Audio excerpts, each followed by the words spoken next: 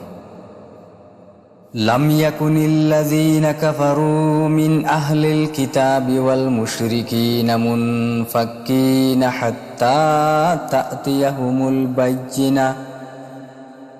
কিতাবী কাফির এবং মুশরিক নিজ নিজ ধর্ম ত্যাগী ছিল না যে পর্যন্ত তাদের নিকট সুস্পষ্ট প্রমাণ আসেনি। রাসূলুম মিনাল্লাহি ইয়াতলু সুহুফাম মুতাহহারা। ইনি আল্লাহর রসূল সাল্লাল্লাহু আলাইহি ওয়াসাল্লাম, যিনি পবিত্র সহিফা সমূহ পাঠ করেন। ফিহা কুতুবুন কায়্যিমা। এগুলোর মধ্যে সরল বাণীসমূহ লিপিবদ্ধ আছে। ওয়ামা তাফাররাকাল্লাযীনা উতুল কিতাবা ইল্লা মিন বা'দি মা জাআতহুমুল বায়্যিনা।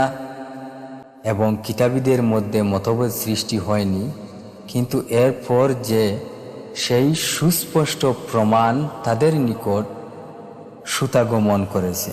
ওয়ামা উমিরু ইল্লা লিয়া'বুদুল্লাহা মুখলিসিনা লাহুদ্দিন হুনাফা ওয়া ইউকিমুস সালাতা ওয়া ইউতুজ যাকাতা ওয়া যালিকা দীনুল কায়্যিমা।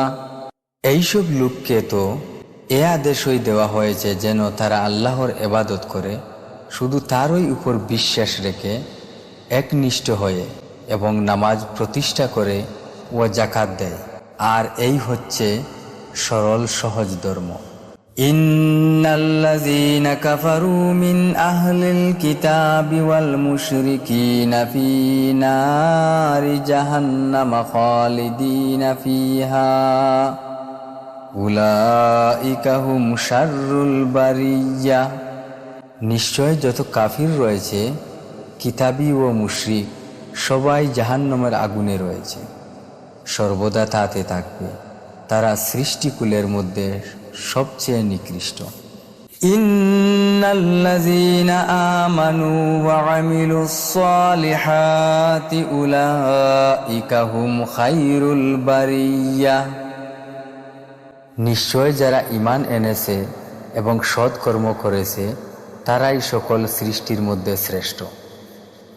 জাযাউহুম ইনদা রাব্বিহিম জান্নাতু আদনিন তাজরি মিন তাহতিহাল আনহার الأنهار خالدين فيها أبدا رضي الله عنهم ورضوا عنه ذلك لمن خشي ربه তাদের প্রতিদান তাদের প্রতিপালকের নিকট বসবাস করার বাগান, যার নিচে নহর সমূহ প্রবাহিত, সেগুলোর মধ্যে সদা সর্বদা থাকবে। আল্লাহ তাদের উপর সন্তুষ্ট এবং তারা আল্লাহর উপর সন্তুষ্ট। এটাই তারই জন্য যে আপন প্রতিপালককে ভয় করে।